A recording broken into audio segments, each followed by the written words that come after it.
Jumamosi hii kwenye Ngari Ngari. The true boys in the building, baby. Kwanza kipindi kile nakumbuka nyimbo za Nay wakati anaanza zile za matusi na nini. Sasa mzazi kama mzazi kwa wakati ule ungemwambia baba nina mimba ya Nay. Sijui ingekuwaje. Hapo vipi hapo sawa, acheni kupagawa. Nilipokuwa na mimba ya Prince alikuwa akinitahadharisha sana.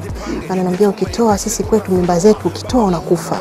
Mama muuza gongo, mtoto muuza mfukoni, mkombozi ni nani? Ushaharibu nauli, ushaharibu kila kitu, umeacha watu wengine, umetegemea promise yake, vitu kama hivyo vinatokea. Ana wanawake wengi, so nilipoona hivyo nikaona kwani wengi tunawajua mwenyewe. Unamuona kakaangu.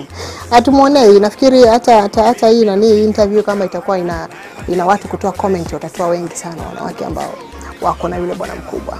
Kwa hiyo nikaona ngoja kwanza nijiweke pembeni naye aendelee na vya kwake. Wetu chapa kazi na umahiri. Nidhamu au heshima mwanamke ilikuwepo miaka nyuma, lakini katikati ikaa kama inalegalega kidogo. Tumefanya kazi kwa muda mrefu sasa. Tumekuwa wanawake tegemezi, wanawake sio tuko hivi. Hapana, inawezekana. Nimekuwa mwalimu mzuri kwao kwa sababu najua hakuna mwalimu kama mama. Leo nikimwambia kitu mwanangu wakati mdogo kitakaa kichwani kuliko atakachokuta ulimwenguni.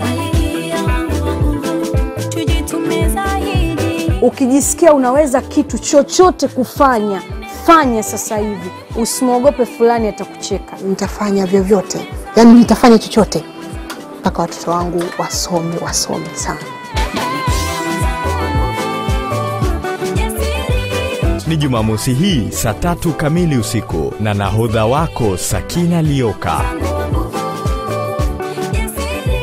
Ngari Ngari imedhaminiwa na Vodacom. Vodacom, power to you.